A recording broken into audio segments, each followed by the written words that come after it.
Today, we are going to consider the question, just how does a steam boiler work? To find the answer, let's go to the Bavarian town of Gunzenhausen to the company Bosch Industriekessel GmbH. Bosch Industriekessel GmbH has sold more than 100,000 industrial boiler systems around the world. That's roughly the number of hairs that the average brown-haired person has on their head. Internationally known companies like Coca-Cola, Nestle, Red Bull, Unilever, Daimler, Volkswagen, Pepsi-Cola, Ajip, Heineken, Shell, Haribo, Balzen, Arla, BMW, Philip Morris, and many others are all loyal customers of Bosch. And there's a good reason for that. Bosch uses modular components in its boiler systems, which makes them easier to set up and to operate. That's true for its steam boilers, hot water boilers, and heating boiler systems. Now this is all very well, but what good do boilers like this do anyone? Heat is the basis of all life.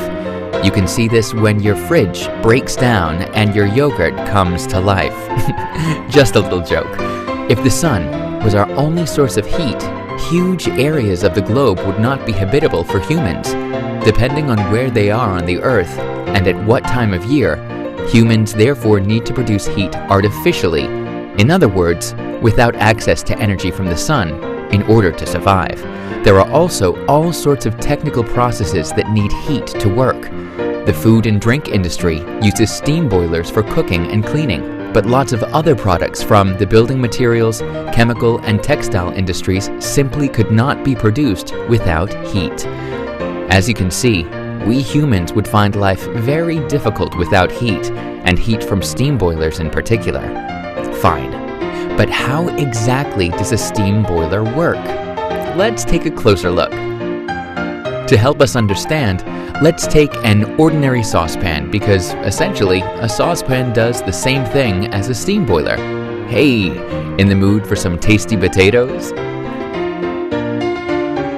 First, we'll put some cold water in the pan and put the potatoes in it. Next, we don't carry the pan into the desert and let the sun cook our potatoes. No. We use a cooker, of course. Don't forget to turn it on. The water will start slowly heating up, and later we'll have lovely, flavorsome potatoes. As you can see, the water is getting hotter and hotter. As we get close to the 100 degrees Celsius mark, we can see bubbles of steam forming on the bottom of the pan. These steam bubbles get bigger and bigger until they become less dense than the water around them. This makes them float to the top of the water, and the water starts bubbling. The water has now reached boiling point. From now on, even though the pan is still being heated up by the cooker, the water will not get any hotter. But just why is that? Simple. The steam bubbles, which contain large amounts of heat, are floating to the surface and leaving the saucepan. In our saucepan, the boiling point of the water was 100 degrees Celsius, but the boiling point can change depending on the ambient pressure. The lower the pressure, the lower the temperature at which water will boil. For example, on the top of Mount Everest, the highest mountain in the world, ambient pressure is very low. If you boiled yourself an egg there, all the water would boil away before the egg was cooked through. This is because water there boils at 70 rather than 100 degrees Celsius. But we want our potatoes to be cooked as soon as possible, so we need to raise the pressure in our saucepan. We can do this simply by placing a lid on the pan to make it airtight. Now, the steam bubbles are no longer able to escape, so the pressure increases in the pan just as we wanted. But be careful, our saucepan can't withstand all that much pressure, so we need a safety valve where the excess steam can escape. Now the temperature of our water is 120 degrees Celsius. As you'll remember, originally we couldn't get it above 100 degrees Celsius. Now our potatoes can cook faster than before. So we've learned something. We can now also deduce that most of the energy in the pan is in the steam, not the water. But if there's more energy in the steam than in the water, wouldn't it be better to cook our potatoes in only steam? Let's try it! Let's take a big pan of boiling water and put a little pan next to it with no water in it. We'll link up the two pans with a tube.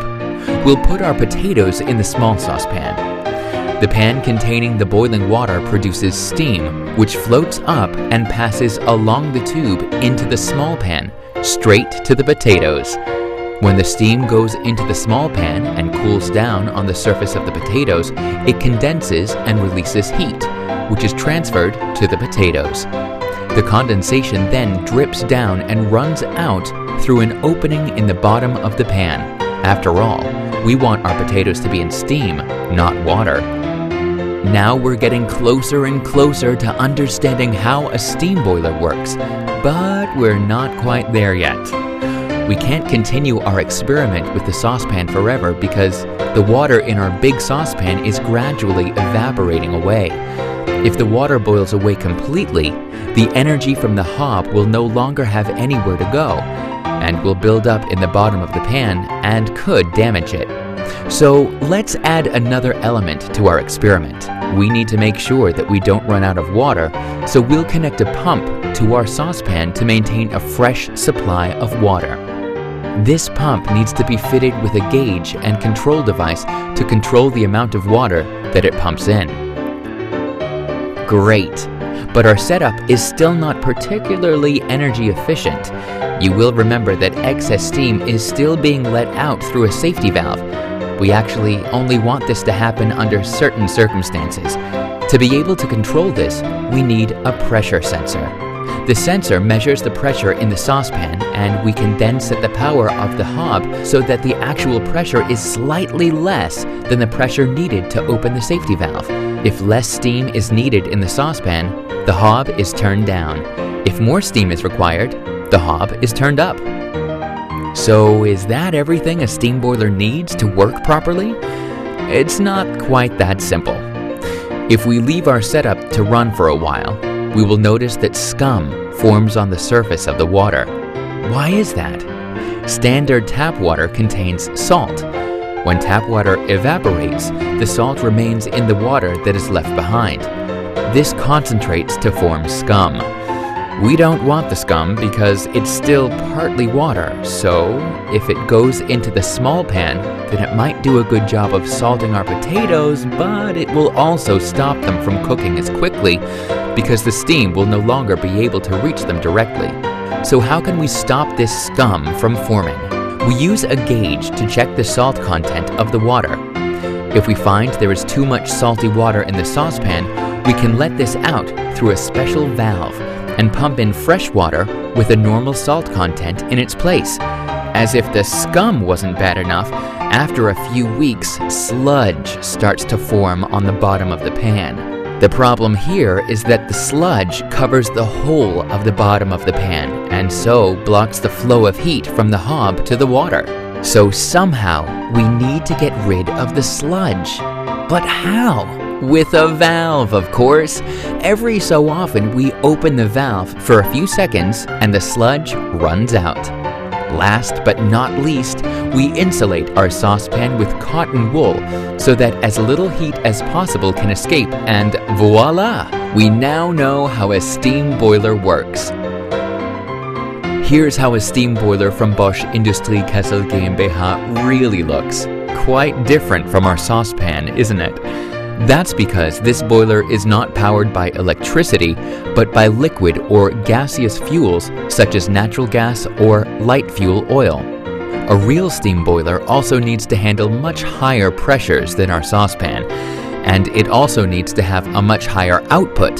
To compare, our saucepan can generate around 1 kilogram of steam every hour. That's about the weight of a 1-liter bottle of cola. A steam boiler, on the other hand, produces up to 55 tons of steam per hour. That's more than 4,000 crates of cola, or around 7 lorries full. If it wasn't for the Industrial Revolution and the invention of the steam boiler, it wouldn't be possible to buy a car today at an affordable price. And clothes, drinks, and even paper and food as we know them, would simply not be available.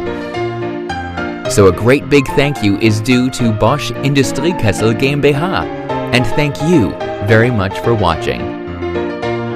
Warm wishes.